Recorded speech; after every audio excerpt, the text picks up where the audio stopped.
Have you ever walked past someone for months, maybe even years, without realizing they held the one skill your company desperately needed? Have you ever seen someone everyone else overlooked and suddenly understood why the room got quiet when they spoke? Because sometimes the most brilliant person in the building isn't wearing a nameplate. Sometimes she's wearing gloves, carrying a mop, and speaking 9 languages flawlessly. This is not a story about pity.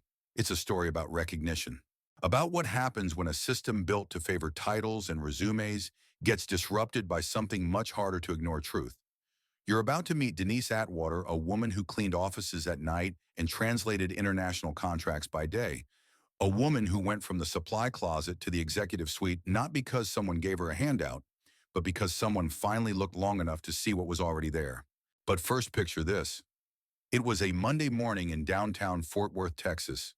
Elevators dinged, coffee cups clinked, and the marble floors of the high-rise building echoed with heels, briefcases, and deadlines. Inside the lobby, people were rushing, headphones and eyes down, already late to somewhere. And that's when he heard it. Not the tapping of keyboards or the elevator chime. A voice, clear, calm, and confident. Speaking Mandarin, fluent, rhythmic, unmistakably native. The voice didn't belong to a sales rep or a visiting executive. It came from a woman in a burgundy janitor's uniform, standing by the touchscreen directory, gently guiding a lost visitor toward the elevator. Jonathan Kellerman, the CEO of the entire company, stopped in his tracks. He didn't know her name. He'd passed her in the hallways, maybe nodded once or twice. But this moment, this quiet act of help in a language most people in that building couldn't even pronounce, was the spark. He didn't know yet that this woman had been working just 2 floors below him for over a decade, that she could switch from Mandarin to Spanish to French without blinking, that her story would change the way he looked at hiring, leadership, and legacy. But he was about to, because greatness doesn't always arrive in a blazer. Sometimes it's already here, waiting, and once you see it, you can't unsee it. Let's begin. For 13 years, Denise Atwater moved like background music through the building, always there, never noticed. She emptied trash cans before dawn, pushed carts down quiet corridors, and wiped fingerprints off conference room glass before anyone showed up for 8 a.m. meetings. She was kind, quiet, efficient, and invisible. No one ever asked her if she had dreams. No one wondered if she was more than the uniform she wore. They saw what she did, but never asked who she was. Until one morning changed everything. It was a typical Monday in downtown Fort Worth. The lobby was alive with motion, heels tapping phones, ringing conversations layered on top of each other like overlapping echoes. Jonathan Kellerman, the company's CEO, was halfway to the elevator when he heard something that made him pause. Not the sound of business, not the hum of the vending machines or the ding of the elevator. A voice, not just any voice, a fluent, flowing voice speaking Mandarin. Kellerman turned his head, expecting maybe an early guest from Shanghai. But instead he saw her, Denise, in her janitor's uniform, standing near the touchscreen directory, casually, kindly, confidently explaining directions to an elderly man in thick-rimmed glasses who clearly didn't speak English. He looked relieved. She looked calm, and she wasn't done. Moments later, she turned to a delivery driver and switched effortlessly into Spanish. Then to a vendor whom she addressed in French, correcting mislabeled boxes with a gentle smile and perfect pronunciation. In less than 3 minutes, Denise had handled 3 people in 3 languages with the kind of cultural grace that took Kellerman decades to train his staff to do, often poorly. He stood frozen, not in shock, but in reflection, because he realized something deeply uncomfortable. The most multilingual, culturally fluent person in the building had been scrubbing toilets 2 floors below him, and he had never once said hello. It wasn't arrogance, it wasn't cruelty, it was just habit. The kind of habitual blindness that happens in every hallway of every corporate building across America. We don't look twice at the people who make the lights stay on and the spaces stay clean. We don't ask the barista what they studied. We don't ask the janitor what they once dreamed of doing. We assume, and in that assumption we miss genius. The lesson here isn't just about language, it's about listening. It's about slowing down long enough to see the people who've always been there. Because brilliance doesn't always knock. Sometimes it sweeps. That morning, Denise didn't know that her life was about to change, and neither did Kellerman. But the truth had already spoken, and it spoke in Mandarin. And the only question left was, would anyone keep listening? Let's find out in the next part how 9 languages and one uniform collided to reveal a paradox that most companies still don't know how to solve. When Kellerman finally asked her how many languages she spoke, Denise didn't hesitate. Mandarin, Spanish, French, Portuguese, German, Arabic, Italian, Swahili. And I read Latin, she said calmly, then added almost apologetically, but I don't really count that one. 9 languages. He had to ask her to repeat it, not because he didn't believe her, but because his brain simply hadn't prepared itself for that answer. Janitors don't speak 9 languages. Right that thought unspoken but automatic was the paradox. Because somewhere along the way, we've all been taught a quiet, dangerous equation: uniformness, simplicity, title, intelligence, salary, value. It's not on the posters. No one says it aloud.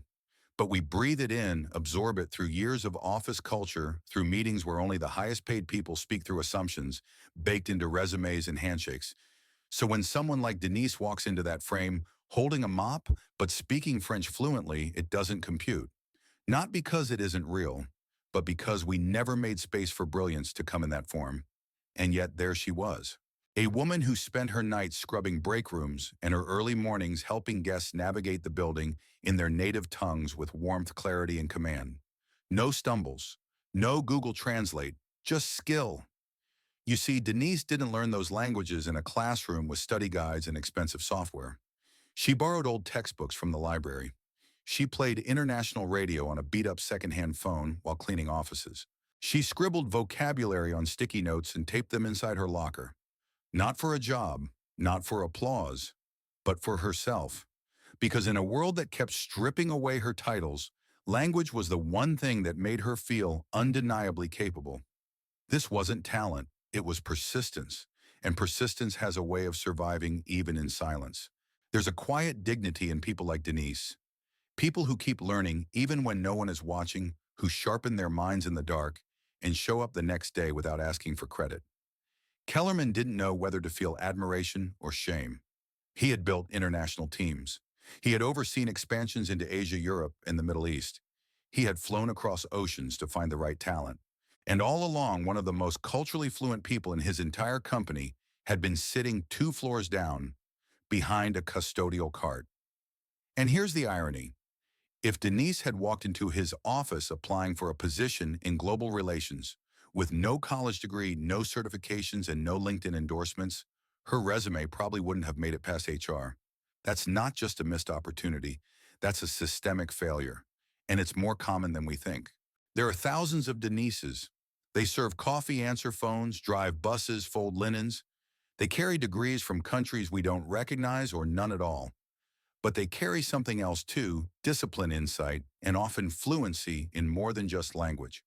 Because sometimes the most qualified person for the job is the one you never even thought to ask.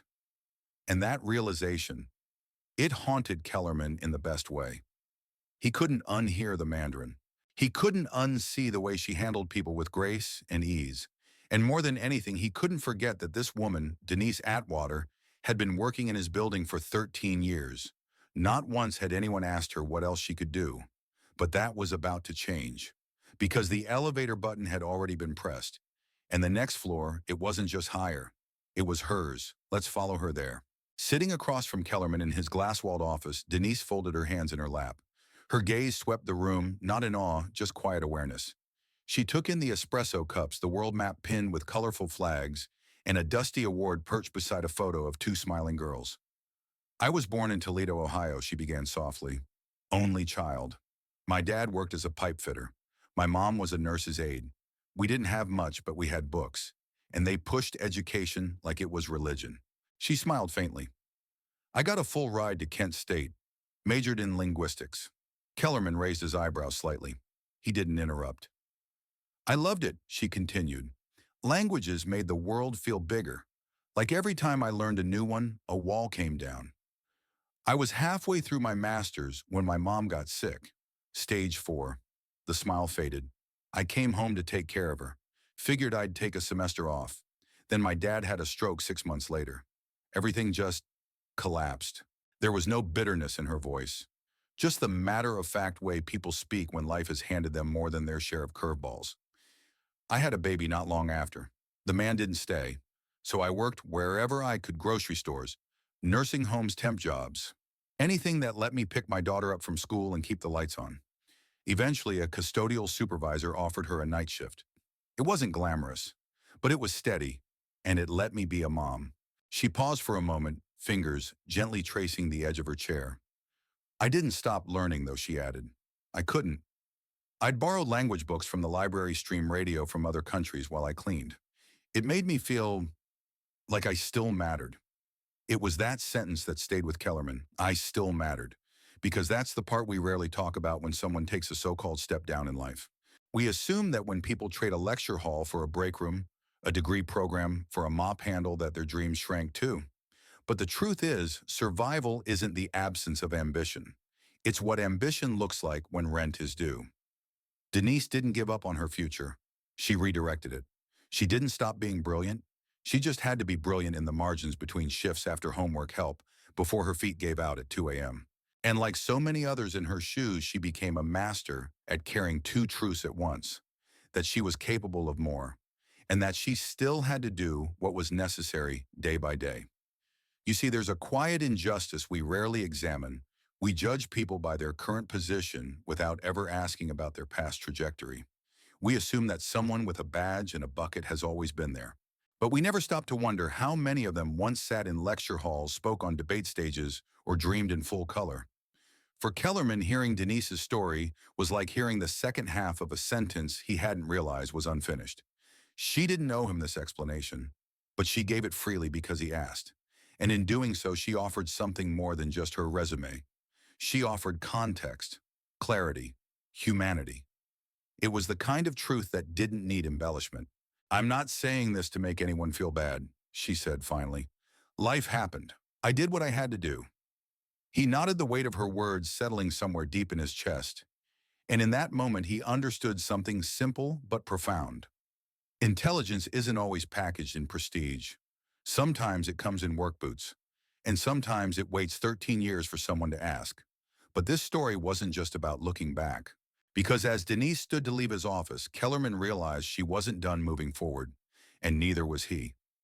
Let's follow them both into what happens next when someone who was always capable is finally given the chance to show it.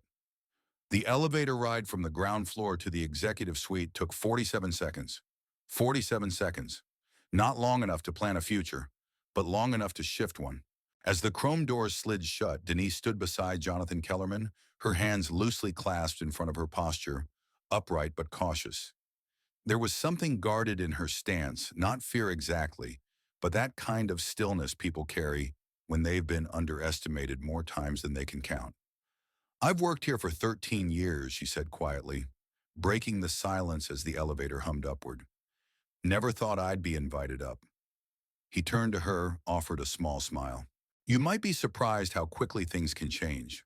What he didn't say, but was beginning to feel deep in his chest, was how surprising it was that it had taken this long. There's something about physical space that mirrors social space. The executive floors were brighter. The wood was polished. The air smelled faintly of citrus and money. And for many people like Denise, these places didn't just feel unreachable. They felt designed to remind you that you didn't belong. That elevator ride didn't just lift her from one floor to another. It lifted her into a different narrative, one she had never been invited into. And even though Kellerman had asked her up, she wasn't sure what to expect. A question, a reprimand, a thank you. When they stepped out into the hallway, Kellerman's assistant did a double take. Denise noticed. So did Kellerman. But neither said anything. She walked with him, quiet but steady, until they reached his office. He gestured for her to sit, and she did, gently, carefully, like someone entering a room where everything was breakable, including expectations. That moment mattered, because for people who've lived most of their lives on the margins, stepping into the center feels like crossing a fault line. Even when you've earned it, even when you belong. And here's the truth most people don't talk about. When you've been overlooked for years, being seen can feel like exposure. Like the light is too bright, like maybe it's a mistake.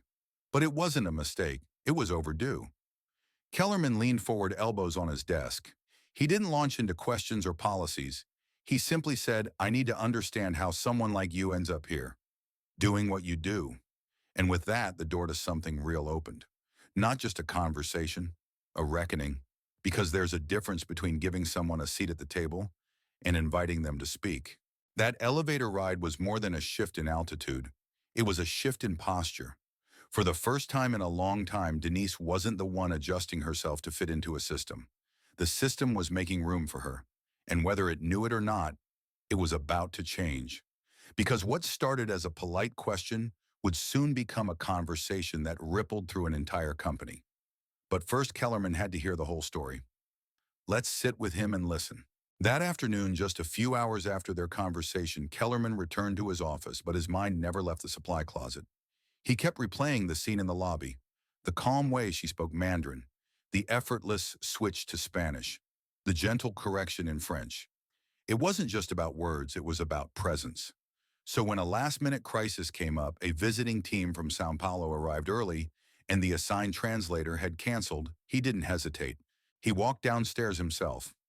No assistant, no memo, just a CEO walking into the janitor's storeroom. Denise looked up from a shelf of folded microfiber cloths. When he asked if she could help translate Portuguese, she blinked once, wiped her hands on her uniform, and nodded. Sure, she said. Let me grab my notepad.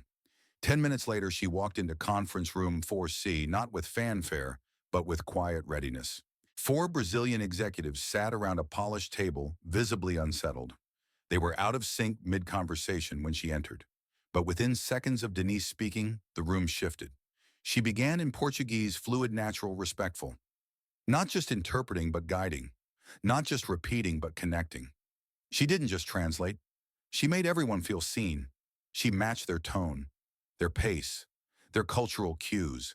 When one of the visitors made a joke in Portuguese, a subtle idiom that would have been lost in literal translation, Denise not only caught it, but returned it with a laugh of her own. They chuckled, shoulders dropped, hands relaxed. The meeting, which had begun stiff and distant, now flowed like old friends catching up. Kellerman sat in the corner and watched quietly, stunned. This wasn't about words. This was about trust. Denise didn't just bridge language. She bridged people. Because true cultural fluency isn't just about vocabulary. It's about knowing how to pause, when to soften a tone, when to inject warmth, when to be formal, and when to let go of formality altogether. Most companies spend thousands of dollars on training programs to teach this. And here was Denise doing it instinctively, gracefully, with no slides or scripts. Just lived experience. Just presence. When the meeting wrapped up, one of the Brazilian guests pulled Kellerman aside. She's better than anyone we've worked with this year, he said in English. Where'd you find her? Kellerman looked over at Denise, who was already gathering used coffee cups and straightening chairs. His answer was simple. Right here. And that was the moment it clicked. This wasn't a favor. It was a failure, one that needed fixing. Because how many meetings had fallen flat before this? How many contracts delayed? How many opportunities lost because no one had thought to look beyond job titles and uniforms? Denise wasn't a translator. She was a connector, a culture bearer, an ambassador hiding in plain sight. And that room wasn't just a conference table with water bottles and legal pads. It was a turning point. Because once you see the value someone brings, not just in theory but in action, you can't unsee it. The real question now was, would this moment become a memory or a movement? Let's keep going, because Kellerman was about to make a decision that would send a message louder than any announcement ever could. The official email went out Friday morning. It was short, direct, sent from Kellerman's own address, not from HR, and it made inboxes across the company blink twice. We are pleased to announce Denise Atwater as our new cultural liaison for international affairs. A few lines explained her new role. A few more shared her background, not degrees or titles, but languages spoken, bridges built, and the unique insight she brought to the table. It wasn't framed as charity. It wasn't wrapped in corporate buzzwords.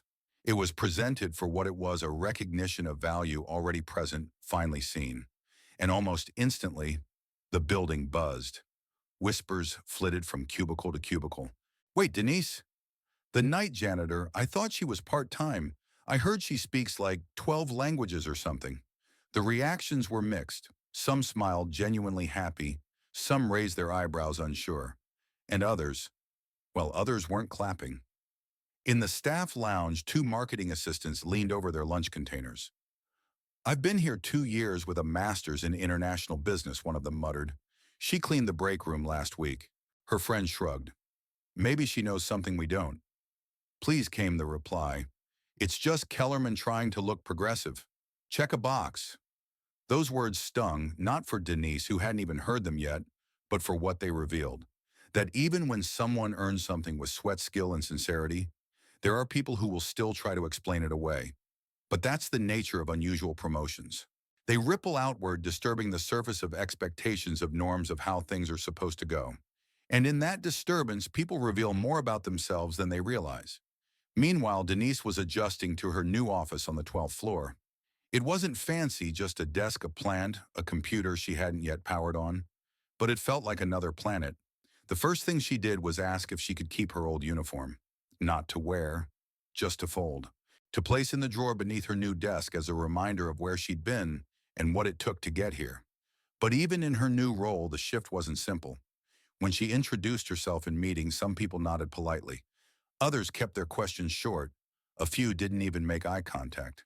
Change, even when right, rarely arrives without resistance. Then came the meeting with Victor, head of international operations. He walked in holding a clipboard. Didn't shake her hand. Didn't sit. "So you're the new liaison," he said flatly. Denise met his tone with quiet grace. "That's what I'm told." Victor looked at her like a puzzle missing pieces. "You have experience in corporate environments?" "Only from the outside looking in," she answered with the softest of smiles. He dropped a thick folder on her desk. "I've got reports from Italy, contracts from Dubai, and vendor issues in Sao Paulo. Think you can manage that?" She didn't flinch. "I'll need a few hours to review, but yes." He walked out without a word. And here's the thing. She wasn't surprised. When you've climbed this far without a ladder, you learn not to expect applause at every landing. But she also knew this truth. You don't need everyone to believe in you. You just need enough space to prove yourself. That night, as the office lights dimmed and most people headed home, Denise stayed late reading through those reports, flagging errors, noting inconsistencies, and translating contracts with the same care she once used to fold microfiber cloths. Only now the stakes were higher, and the reach was wider, because this wasn't just about her anymore.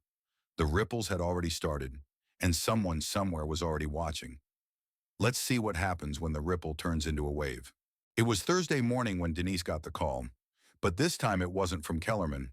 It was from Eleanor Craig, a senior board member who had flown in from Dallas for what the calendar described as a personnel review. Denise didn't flinch. She'd been expecting something like this. People don't just get promoted from mop to management without raising a few well-tailored eyebrows. She made her way to the 17th floor conference room, a quiet, glassy corner, usually reserved for high-stakes contract signings and stern budget meetings. Eleanor was already seated, flipping through a thick folder of papers with the precise movements of someone who rarely wasted gestures. "Have a seat," she said, not looking up. Denise sat. Straight spine, calm breath. Eleanor tapped her pen twice. "So, Ms. Atwater," she began, her voice clipped, "I've reviewed your file. No college degree, no formal corporate training, no management certifications." Denise nodded. "That's correct. And until 3 weeks ago, you were a janitor." "Yes, ma'am." Eleanor folded her hands, finally meeting Denise's eyes. "Help me understand how someone with your background is now handling high-level international affairs." The question wasn't cruel, it was clinical, the way someone might ask why the thermostat was set too high. Denise didn't blink. "Because I speak the languages," she said. "I understand the cultures. In the past 10 days, I've corrected 2 vendor contracts that had been mistranslated, cleared a 3-month delay in our Morocco deal, and helped secure a verbal agreement with our Brazilian partners that legal is finalizing next week." There was a pause. Eleanor blinked once.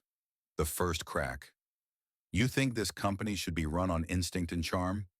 Denise leaned in, just slightly, her voice soft but steady. "No, ma'am. I think it should be run on results." That was the moment.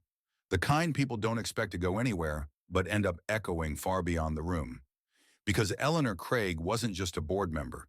She was a litmus test, the voice of how it's always been, the gatekeeper of the old model. And Denise didn't argue. She didn't plead. She simply held her ground with facts, with poise, with earned confidence.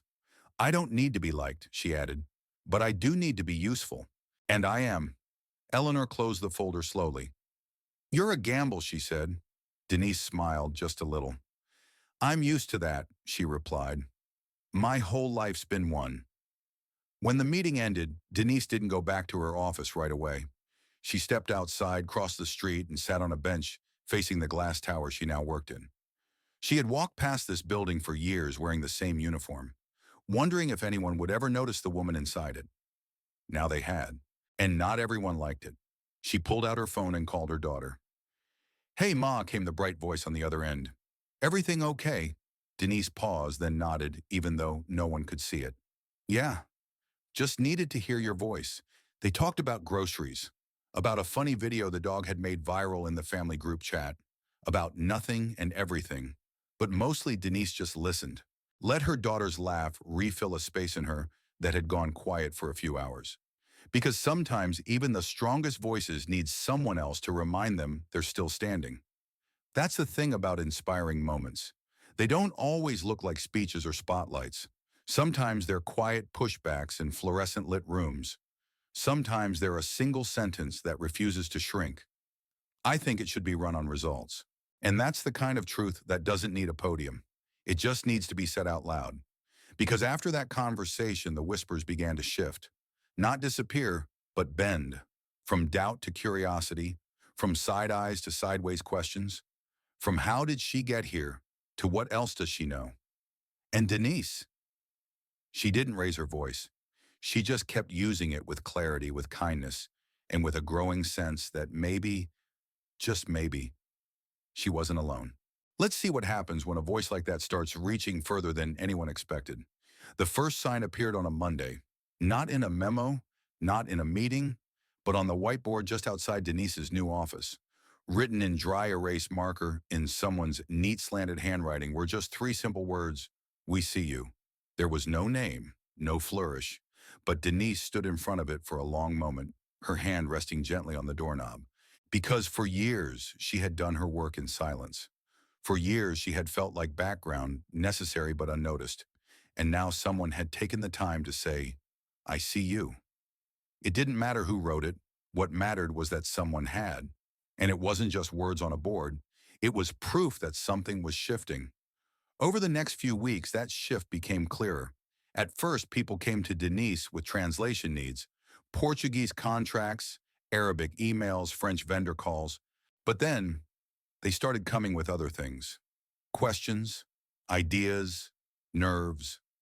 An intern named Bao, soft-spoken and serious, stopped by one afternoon holding a trembling stack of note cards. I have a presentation tomorrow, he said, eyes darting toward the floor. I've never done one in English. Denise smiled. Neither had I, she said softly, until someone asked me to try. She sat with him, listened, offered suggestions. Not corrections, just calm guidance. She didn't rewrite his message. She helped him own it. Another day, a receptionist popped her head in. Do you mind reading this email for tone? It's going to our Korean distributor, and I don't want it to come off wrong. Denise read it, nodded, and gently changed one phrase. Try this, she said. It softens the formality without sounding weak. The woman blinked. That's exactly the feel I was going for. Word spread. Not in press releases or Slack announcements, but in hallway nods and quiet recommendations. Ask Denise. She gets it. Because Denise had lived on the outside long enough to understand what it felt like to be misunderstood. And now in a seat of visibility, she chose not just to be seen, but to see others. She didn't hoard her spotlight. She reflected it. That's the quiet power of real leadership. Not the loudest voice, not the person with the best suit, but the one who remembers what it felt like to go unseen and decides no one else in the room should have to feel that again. And maybe that's why people trusted her so quickly. Not because of her title, but because she never forgot what it meant to not have one. The company had plenty of managers, plenty of executives, but now they had something rarer, a bridge. between levels, between backgrounds, between silence and voice. And in a building full of people trying to climb, Denise had quietly become the one holding the ladder steady for the next person up. It wasn't flashy, it wasn't headline worthy, but it was real. And real change starts exactly like that. Let's see what happens when a company stops hiring just for the resume and starts listening for the story. By the end of her first month in the new role, Denise's nameplate was finally mounted outside her office door. Denise Atwater Cultural Liaison, International Affairs. The letters were engraved in brushed steel, clean official, understated. But to Denise, it felt like something more than a title. It was a milestone. And not because it was shiny or permanent, but because she had spent over a decade wearing a name tag that no one bothered to read. Now for the first time, her name wasn't something she had to carry around. It was something others had to walk past. See, acknowledge. And it stayed there whether she was in the room or not. That's what legacy begins to look like. But Kellerman wasn't finished. One quiet afternoon, without making an announcement or gathering a crowd, he walked down the long corridor on the 14th floor, where new hires were trained, where mid-level leaders held workshops, where ideas were shaped before they ever reached the top floor. He stood before the plaque outside the main training room. Then with a screwdriver and a small nod, he had it taken down. In its place, a new sign was mounted. The Atwater Room. No balloons, no ribbon, no speech, just a sign and a shift. When a group of interns filed in later that week, one of them paused, pointing to the plaque. "Who's Atwater?" she whispered. A senior team member smiled and replied, "She's someone who reminded this place that greatness doesn't always come in a suit." It spread quietly. The Atwater Room became more than a label. It became a story. Trainers referenced it when encouraging shy employees to speak up. Supervisors mentioned it when onboarding new custodial staff, as if to say, "We see you, and we know what's possible." That's the thing about names. They're not just identifiers, they're reminders. Reminders of where someone started. Reminders of what they overcame. Reminders of what we almost missed. And Denise, she didn't let it get to her head. She didn't redecorate her office or post photos on LinkedIn. But she did one thing quietly. She opened her desk drawer, took out her old janitor badge worn at the edges, still clipped to its retractable cord, and placed it in a small wooden frame. Then set it on the shelf behind her, not to flaunt, to remember. Because the most powerful kind of legacy doesn't erase where you've been, it honors it. And when people asked her later what the Atwater Room meant to her, she would smile gently and say, "It means someone believed in the full story, not just the part they could see." That's how legacies are rewritten, not with monuments or milestones, but with small, unshakable truths that keep whispering long after you've left the room. And Denise was just getting started. Because the story may have begun with her name on a badge, but what happened next would make sure she was never the last. Let's walk with her into that final step, the moment where her journey becomes a map for others. 2 months after she moved into her new office, Denise was invited to speak at a logistics leadership summit in Cincinnati. She didn't say yes right away. "I'm not a keynote kind of person," she told Kellerman, half laughing, but he shook his head. "You don't have to be. Just tell your truth." So she stood days later on a stage in front of over 400 people, executives, recruiters, HR leaders. Most in suits, all watching. She didn't use slides, didn't rehearse a TED-style monologue. She just spoke. "I used to think being overlooked meant I wasn't enough," she began, steady but soft. "That if people didn't notice me, maybe there wasn't much to notice. A few heads tilted, arms crossed a little looser. But now I realize, sometimes we're overlooked not because we lack value, but because people forget to look."